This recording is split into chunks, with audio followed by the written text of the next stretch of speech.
Hello folks and friendly fiends, and welcome to my YouTube channel. Today we're going to perform a little efficiency magic by killing 2 objectives with a single video. I'm going to take a few minutes to give you a brief introduction to my channel and explain what in the Heliash you're watching. Then I'm going to answer 13 questions as part of the YouTube AuthorTube Newbie tag, which I believe was created by Embroidery. Please correct me in the comments below if that was wrong. Anyway, let's get started. So, my name is Elise Knight. I am an author, reader, stitcher, crafter, creative, self-proclaimed space witch, and lover of all things science fiction and paranormal. I am also an extreme introvert who suffers from chronic anxiety, and the idea of being in front of the camera is the equivalent of an eternity in the 7th circle of hell. You know, the one with the burning sand, the blood, the fire, and the harpy-eating trees. And since I've vowed to abstain from turning into a tree and eating harpies, I will be firmly behind the camera for now. Which brings me to the very confusing, though dare I say oddly calming broadcast you're currently watching. As I mentioned, one of my creative hobbies is stitching, or more specifically, hand embroidery. I know, this seems like a very traditional hobby for a sci-fi fan. I should be building robots, creating dioramas made of gears and blinking lights, or hacking into something. Personally, I would have liked to paint or play the cello, but this is the hobby that the behavioral engineering sorting hat picked for me. And I know of no law in the universe that states that embroidery must be frilly flowers, quaint Dutch villages, or trendy potted plants. I would much rather embroider tribbles or protomolecules or Cylons and monsters and alien planets. I spent a long time searching for a hobby that would allow me to be creative but didn't have the pressure of perfectionism that I feel when writing. Just as the writer feels pressure from the blank page, many painters fear the blank canvas, or sculptors fear the raw lump of clay. I think most creatives have similar fears and blocks, and we can learn from other creative practices to improve our own preferred outlet. In many ways, embroidery is similar to writing. It requires a design to begin, or you can stitch into the dark and be prepared to rip out a ton of wayward stitches. It can take a few stabs, or many stabs to get just a tiny bit right. It sometimes requires layers and layers of work to present the full picture, and despite all of your planning and hard work, it could still turn out like a hot mess. But at the end of the day, you have to make that first stitch. Plus, I know that it doesn't sound like it, but embroidery is a very peaceful practice, and in this day and age, we could all use some sanity-saving peaceful practices. So, I've embarked on this self-indulgent little experiment to utterly confuse the YouTube algorithm beasties with a series of videos titled Stitching Sci-Fi, where I throw a little thread onto some fabric themed after a movie, TV series, or book that I love, and prattle on about the top 3 favorite story elements from said piece of fiction. It will either be mildly entertaining or a complete dumpster fire. Feel free to make your predictions in the comments below. Stitching may be my relaxation hobby, but I am first and foremost an author. I write stories that I love, and I share them with the world. Or, I try to. I'm a self-published author, and that shit isn't easy. Back to the point. As of the beginning of 2022, I have 5 books published, 4 in my Chronicles of the Common series, as well as the first book in my spin-off series, The Assassins of the Underworld. Currently, I'm juggling a few projects that are in their early stages. I'm in the process of writing a prequel to the Chronicles of the Common, which will be released exclusively to my newsletter subscribers. I'm also working on a prequel to the Assassins of the Underworld series, which I intend to release at retail. After that, I'll be diving back into Book 2 in the Assassins of the Underworld series, which has been plotted and a chapter or 2 written, then it stalled for the last 2 years for, reasons we shall not discuss. And finally, I'm plotting out the first book and its prequel to an all-new series that I am super excited about, and I'll be reading right here on YouTube. To keep things interesting, I'll be throwing in a few short stories as palette cleansers between projects, and those will also be made available to my newsletter subscribers. While all of this is in the works, I'm hoping to do a YouTube series of cute little vlog, but definitely not vlogs, tracking my progress so that everyone can have a front row seat to the chaos that is my writing progress. You're welcome. And I'm sorry? Yeah. In the meantime, if you're looking for a little taste of my work, you can listen to me read Uncommon, Book 1 in the Chronicles of the Common series, exclusively here on YouTube. Each week, I'll post a new chapter of the book for anyone to listen to for free, and my sincerest apologies in advance, I did not inherit the narrator gene or the acting gene.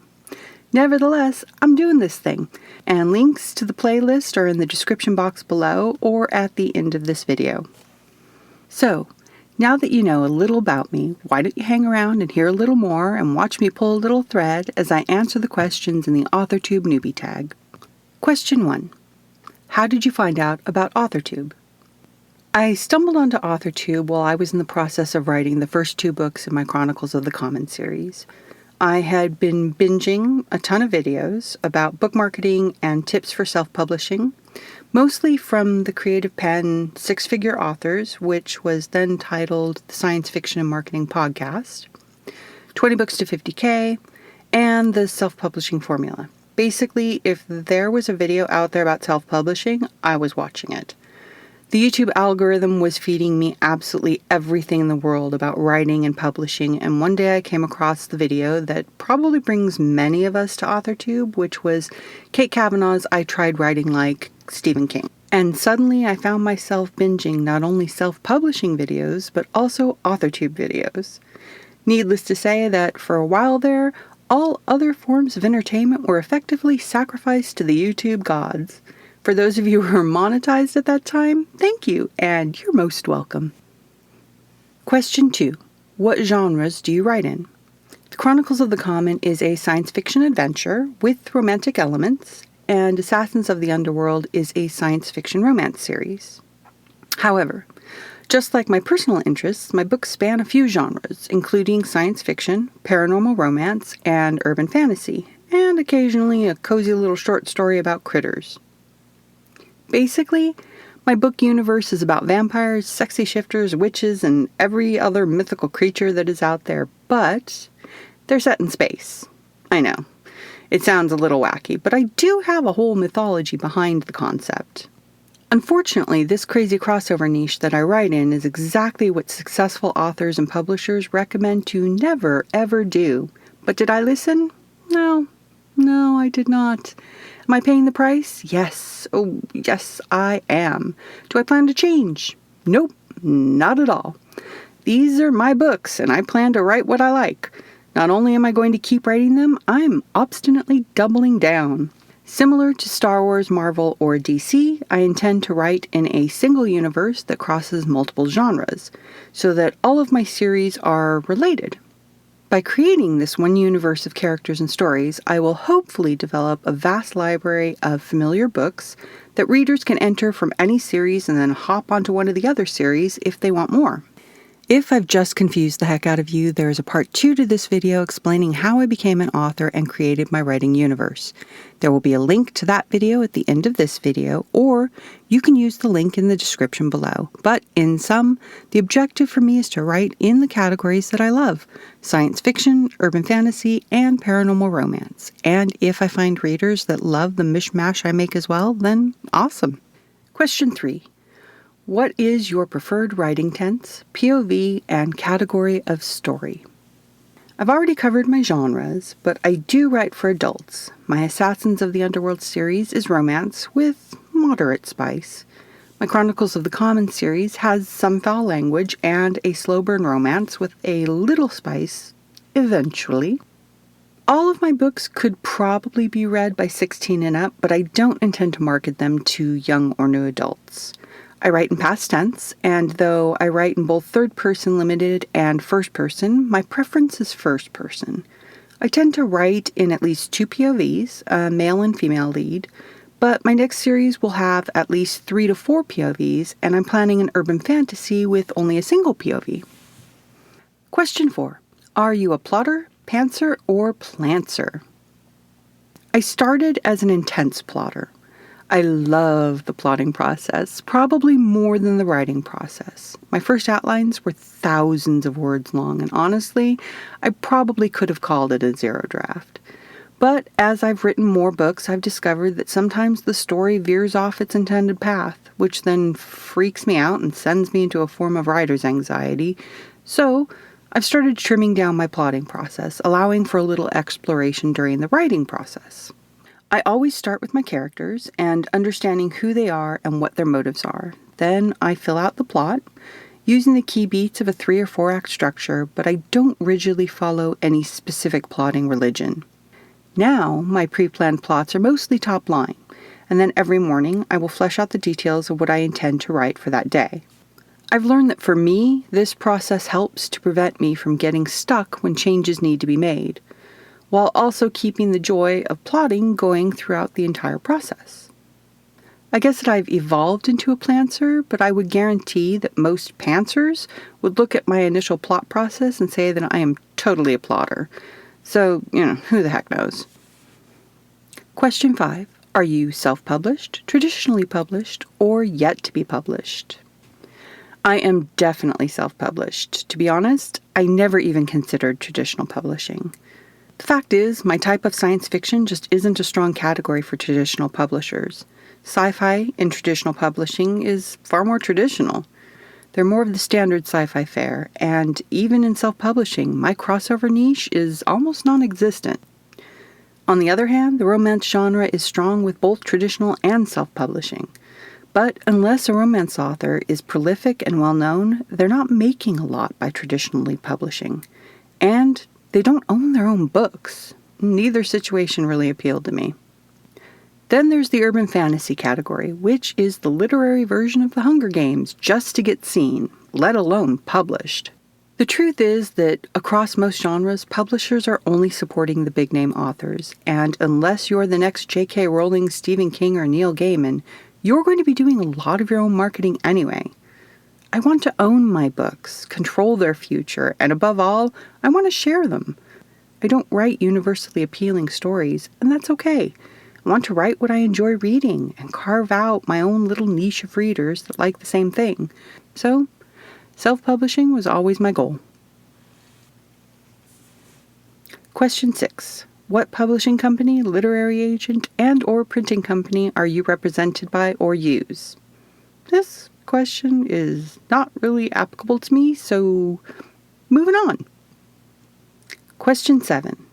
What AuthorTube related videos can we expect to find on your channel? I've covered a bit of this in my intro, but to be honest, in the way that my books don't fit into a traditional category, I'm not sure that what I plan to make of this channel could be considered traditional AuthorTube. My primary goal is to release exclusive audio readings of my books and share my real-time progress of my current projects. I might also give readers a deeper perspective into my books and the common universe as well as my characters. But I am also a sci-fi fan, and I want to discuss the movies, TV, and books that I love and that have inspired me. I want to geek out on the story elements that I find compelling and inspiring, and to share how these stories influence my own writing. And just to keep things visually interesting, I'll be doing the stitching series with designs inspired by these stories. I may include some crafts, but beyond that, I'm still figuring things out. I can say that I am too old to pander to gossip or tea. I wouldn't even know what the latest tea is if it plopped down on my keyboard and bit off my fingers. Also, I'm not going to sell a service. I absolutely will not teach anything or give writing advice. It is my belief that only qualified people should be giving writing advice, like scholars or established authors such as Brandon Sanderson or Neil Gaiman or Margaret Atwood. Don't get me wrong, I love when people share their writing experiences and what worked for them. But advice and instruction is an entirely different beast that I don't feel comfortable dabbling in. I also enjoy watching day-in-the-life vlogs, especially really long ones that I can play in the background while I'm cleaning or doing creative stuff. But for the time being, I highly doubt that I'll be doing that type of content either. I do love a good vent and prattle, so in addition to discussing my writing status, works in progress, and writing-related drama, I will also be chatting about what I'm reading or what's going on in my life, but with my own little stitching flair. Let's combine questions number 8 and 9. When did you start writing? And what was the first story that you ever wrote? The very first book that I ever wrote was The Easter Bunny and Her Children. I was 7. It was a riveting story of 4 whole sentences. But the best parts were the illustrations, where apparently I had an early fondness for brutalism architecture. From there, I went on to do some very bad poetry in my teens and 20s, and although I kept saying that I was going to write a book about one thing or another, I never did. I didn't grow up in a family that encouraged the arts, so it wasn't really something that I considered as a possibility. By the time that I began to focus on my career, writing was mostly forgotten. Then, in my 30s, I started to once again read voraciously, and by 2017, I had finally decided to explore writing again. It took a few drafts and rewrites, but Uncommon was my first story to survive to publication. Question 10. What authors have inspired your writing the most? Madeleine L'Engle's A Wrinkle in Time series were the first books I fell in love with. I spent entire summers curled up in my room escaping into her worlds. Then, in my late teens and early 20s, I had a fantasy horror period where I read every single Clive Barker book that I could get my hands on. Imagica and the Aberrat books are still some of my favorites to this day. But it wasn't until after binging a mountain of paranormal romance and urban fantasy authors that I finally decided to try my hand at writing. I love Janine Frost, Jenna Showalter, J.R. Ward, Cressley Cole, Sherilyn Kenyon, Lindsay Sands, Alona Andrews, and of course Karen Marie Moning. Then there's Lindsay Buroker, who's a rock star self-published author. She is my absolute favorite for fun, quirky characters, and I just adore her science fiction and fantasy. Question 11. Do you schedule your writing sessions or simply get to writing whenever you can find the time? When I'm not dealing with health or mental health issues, I prefer writing in the mornings or very late at night when it's quiet. I try to write a few hours a day, at least 5 days a week. I'm a very slow writer, so I give myself as much time as I can without burning down my well of creativity. Question 12. Do you write on a computer, typewriter, write everything by hand, or use a blend of those? And where do you write in general? I plot by hand as well as on the computer. While I'm in the early concept stages, I'll write down random ideas on scraps of notepaper and then drop them into a physical file that acts as a brainstorming storage until I'm ready to formally plot. Then, I use Scrivener and Excel to assemble those notes into a cohesive story and add a bit of structure and backstory to my characters. I know, that sounds weird, but I have an Excel form that works for me. Plus, I'm kind of old, so Excel's comfortable. Anyway, I plan my schedule and activities in Notion, and I also do old school writing in a notebook. I begin every day by fleshing out what I'm going to write by hand in a bullet journal that I use just for writing. I jot down the general plot of a scene, making sure to address all of the characters' activities, the setting, and making a note or two of some sensory details that I want to include. I found that handwriting is a good way to warm up my brain without having to confront the blank page straight away. Then, I write my scenes and chapters in Scrivener, because I am a devoted Scrivener fan. And for the last part of that question, I tend to write at my desk, but occasionally I'll write in bed. I do not like writing in public. I don't even like writing in the living room. I want the privacy of my own little fortress of solitude, so I've made the corner of my bedroom a safe space to be creative without judgment.